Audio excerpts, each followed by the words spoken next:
السلام علیکم ملګرو، زه یم نقیب ودان او تاسو ګورئ ودان ټیکنیکل یوټیوب چینل. دوستانو، په دغه ویډیو کې به تاسو ته وښیم تاسو څنګه کولی شئ چې د ملګرو میسیجان ولولئ او هغوی ته به هېڅ د رقم نه لګېږي، د هغوی به سر هم نشي در خلاص، تاسو د هغوی میسیجان کتلی دي. نو دوستانو، دا یو ډېر زبردست اپلیکیشن دی د چیټ بینټ نامه باندې تاسو دلته وینئ. زه تاسو ته مارک کوم دغه چیټ بینټ کوم اپلیکیشن تاسو ته ښکاري. دا اپلیکیشن د دې لینک به زه ډسکرپشن کې ورکړم. نو دا ډېر زبردست اپلیکیشن د هغه ملګري چې تاسو د هغوی میسیجان لوستل غواړئ خو چې هغوی ته نشي ښکاره چې تاسو د هغوی میسیجان وکتل په واټساپ باندې یا میسنجر باندې.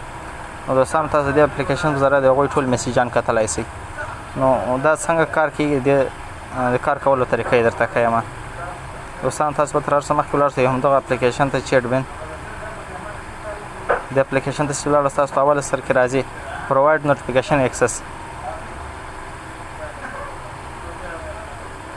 په دې باندې به کلیک وکړئ. په دې سم کله تاسو کلیک وکړ دا چیټ بین تاسو ته سر کې څه ښکاري، همدغه ځای ده. په دې باندې به کلیک وکړئ. دلته تاسو په سر کې ښکاري یو الاو، د الاو باندې به کلیک وکړئ. داسې کله الاو کړ دوستان، دلته تاسو ته په دوم نمبر کې راځي پرووایډ اورلی فرمیشن. دوستانو، په دې باندې به کلیک وکړئ. په دې سم کله تاسو کلیک وکړ دلته تاسو ته په سر کې راځي د چیټ بین کوم اپلیکیشن ده دا درته راځي.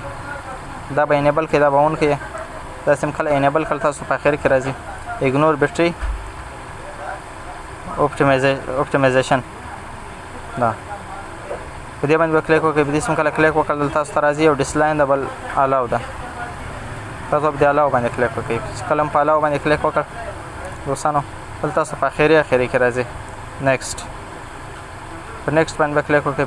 په نیکسټ کله تاسو کلیک وکړ دوستانو اوس راځو اپلیکیشن ته. اپلیکیشن ټرای کوئ. سو دې کې تاسو د سوشل میډیا ټول میسیجان کتلی شئ. مثلا دلته تاسو دا چیټ چې تاسو کوم ښکاري دا چیټ چې تاسو کوم ښکاري په دې چیټ کې د واټساپ میسیجان کتلی شئ.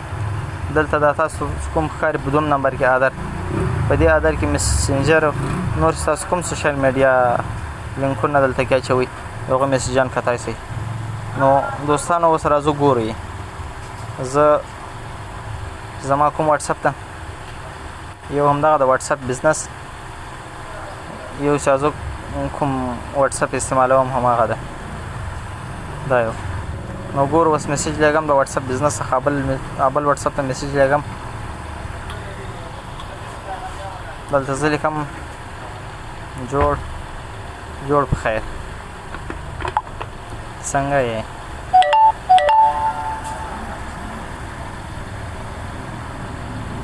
نو دوستانو، اوس ګورو چیټ بین ته راځو. چیټ بین ته رالو، دغه دې ماته میسیجان راغلي جوړ په خیر، څنګه یې؟ جوړ په خیر، څنګه یې؟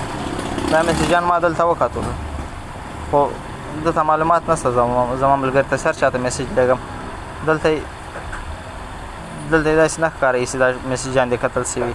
نو دغسې په اساني سره تاسو د هر چا میسیجان کتلی شئ. دلته ادر کې تاسو چې کوم دلته تاسو ته د پلس نښان ښکاري، تاسو ته کوم د پلس نښان ښکاري، په دې پلس نښان باندې تاسو کلیک وکړئ. ایډ نوی اپلیکیشن تاسو هر یو ورته ایډ کول غواړئ. دلته تاسو نوی اپلیکیشن هم ایډ کولی شئ. انسټاګرام، میسنجر، واټساپ. وګورئ څلور اپشن راغله: واټساپ بزنس، واټساپ، انسټاګرام، میسنجر. نو تاسو په اسانۍ سره کولی شئ دلته چې کوم یو لینک تاسو اچوئ هغه مثلا میسنجر، انسټاګرام د کوم میسیج تاسو داسې غواړئ چې تاسو ملګري نشي پوه چې تاسو د هغوی میسیج کتلی ده. د دې ځای څخه یې دلته کولی شئ. مثلا زه میسنجر دلته کوم. دغه د ډیلیټ اپشن چې ده په دې باندې تاسو بیرته ډیلیټ کولی هم شئ. نو دا دوستانو د نن ویډیو که چېرته ستاسو دا ویډیو خوښه شوې ویډیو لایک کړئ، شیر کړئ، چینل سبسکرایب کړئ تر څو نور دوستان یې هم وګوري. زیاته شیر کړئ. مننه. تر څو چې بیا بله ویډیو کې حاضرېږو تر هغو د الله په امان کې چاري